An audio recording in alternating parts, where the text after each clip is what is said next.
Hello, everybody. Welcome back to the Monday Night Wars. This is WCW NITRO, November the 13th, 1995, from Jacksonville, Florida, from the Jacksonville Memorial Coliseum. This is the 11th ever episode of Nitro and the 10th week they go at it with the WWF in a row. I won't make you wait for the ratings. The Nitro drew a 2.0 this week. WWF drew a 2.6. So a loss once again to the WWF by the same ratings as last week. A 2.6 to 2.0 win for the WWF. So Nitro loses by 0.6 2 weeks in a row. And now the all-time record for Nitro is 3-5-2. 3 wins, 5 losses, and 2 ties in Nitro and Raw's competition. This losing Nitro that drew a 2.0, the commentators were Steve McMichael, Eric Bischoff, and Bobby Heenan. Those are the 3 commentators that have been there throughout all 11 episodes so far. Nitro begins with Bischoff saying that the world title will be decided at World War III. Hulk Hogan then dresses like a mixture of the Batman and the Killer on Scream, Ghostface, but he's backstage in a Dungeon of Doom type setting. He has a sword, and he talks about combat and a battle, a hit list for Hulkamania. Batman Forever happened around this time in 1995, so I'm just wondering if they just maybe got some of their thought pattern for what was going on, because Hogan looked like Batman at the end, and at the end of the show, Sting looked like the Riddler. So I'm just and both of those characters were from Batman Forever in 1995. So it's either that or a huge coincidence. Anyways, Hulk Hogan cut a promo about Sting and how the Macho Man's his friend and how the Dungeon of Doom are going down and how he's going to be champion, but he's doing it while dressed as Batman in a Dungeon of Doom setting. Weird shit. Heenan back at the table predicts that Hogan will be the first person eliminated in the Dungeon of in the War Games. Anyways, let's kick these things off with Randy Savage. This is a great night of wrestling for the 1-hour show they have. Randy Savage took on Meng with the Taskmaster. Savage and Meng, Meng's a legit tough guy, so this should be a good match. Savage and Meng brawl on the outside, both guys dressed in black. Meng sends Macho into the barricade, then the ring post on the outside. Inside the ring, Meng chops the hell out of Savage, who chops back. Macho sends Meng to Jimmy Hart on the apron, and they both knock each other off. Jimmy Hart knocks off the apron. Savage goes for his elbow drop up top and wins at 4:51. So a star and 3/4 because it was action-packed for just a short match. After the match, the Shark, Sullivan, and Lex Luger attack Savage and his left arm and ribs as they run it into the ring post. Up next, Kensuke Sasaki against Chris Benoit.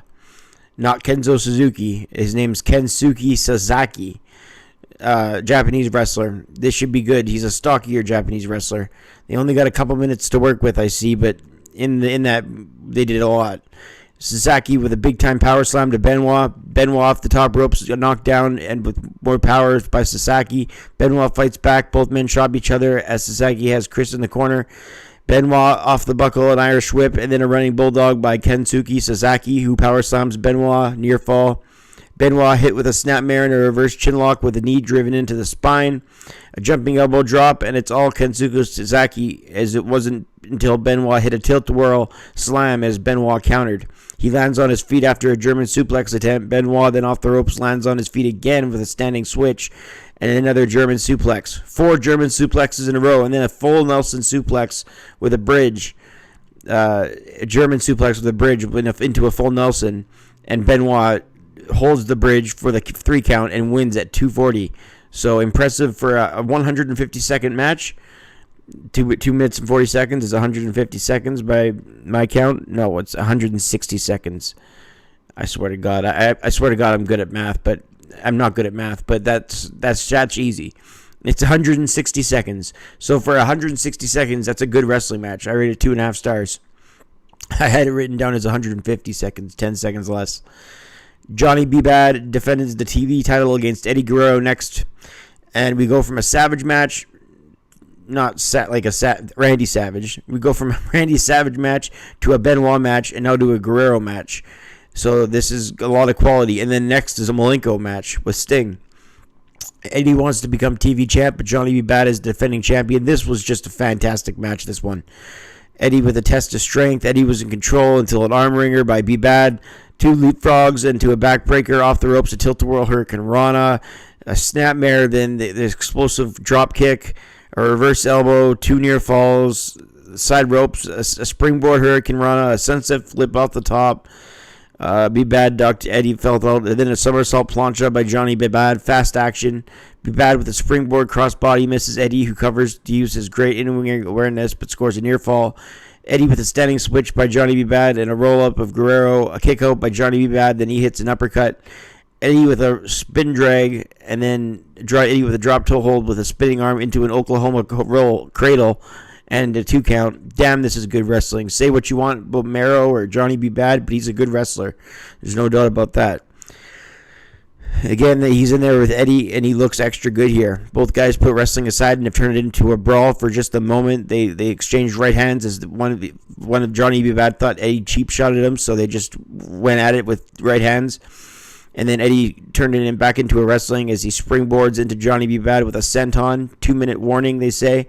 Eddie with a pile driver reversed, and Johnny Be Bad hits it. Eddie kicks out. In the end, Be Bad tried to get the 3 in the final minute, but Be Bad hit with a tornado DDT out of the corner by Eddie. Eddie goes for the pinfall, but Be Bad kicks out. Be Bad and Eddie hit each other with a double crossbody, and the time bell rings as the bell rings, and the time's up. 10 minutes, draw. So both men draw in the time limit, and Be Bad retains, and it keeps both men looking strong as neither lost. Both men went at it after the match, and this match was fantastic, and then they shook each other's hand after the match, and then even gave each other a hug. So I give it 3 stars and 3/4. So a 3.75 star match. Absolutely. 10-minute brilliance. That's Guerrero's best match in the WCW that hasn't been with Benoit.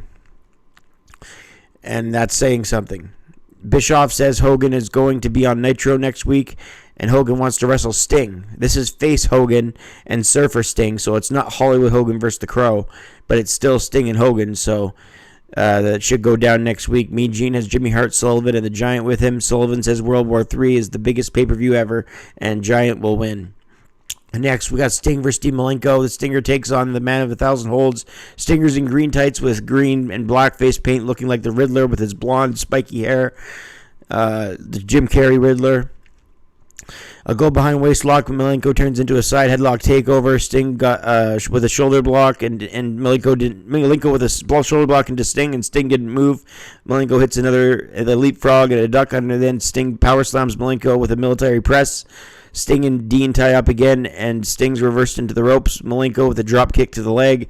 He then hits a leg scissors as we go to a commercial. Back from the commercial, Sting tried to put the Scorpion Deathlock on, but Malenko grapevines the leg and hits a leg lock. Malenko then puts his back to the canvas to put torque on the extra leg. Now he's twisting the ankle. So Sting's got a bad leg, and Malenko's just attacking the extremity. Dean Malenko not intimidated by anyone, says Bischoff. Hit elbow drop to the leg. That is standing half crab. He torques it just beautifully. Sting gets out of it. Dean Malenko lines a German suplex with a bridge, almost a 3. Textbook belly to back suplex by Sting, who avoids a Malenko drop kick and he still sells the bad leg. Then he hits the Stinger. He misses a Stinger splash. Dean Malenko goes for a missile drop kick off the top rope, but Sting reverses it, a Texas Cloverleaf, and gets the win. Still selling the leg at 7 minutes. Good match here. Malenko dominated it, but Sting gets the win. So I rated that 3 stars and 1/4. Bischoff then talks about World War III, and then Sting has a promo on Nitro talking about Hulk Hogan and the match they have next week, and Sting looks like the Riddler. He's acting like the Riddler, and earlier in the night we saw Hogan looking like Batman, and this is, again, the same year as Batman Forever. Sting calls himself the Big Dog and says, Hogan, you're welcome to a match next week. Well, this was week 10 of the Wars. Nitro scores a 2.0 in the ratings as the WWF win 2.6 to 2.0 for the second straight week. I give the TV quality for this Nitro at 8 out of 10. We had a Malenko match, a Guerrero match with Johnny B. Bad that was excellent. We got Sting and Malenko, as I just mentioned, Savage and Meng, Benoit and Sasaki. This is just a ton of quality from Nitro. So 8 out of 10, despite losing in the ratings, second week in a row, 2.6 to 2.0. But Nitro, I believe, gets in the driver's seat next week in week 11. Tune in to see that. This is week 10 of Nitro review, and they're now 3-5-2 versus WWF. 3 wins, 5 losses, and 2 draws. For Nitro, 8 out of 10 in week 10 of the war.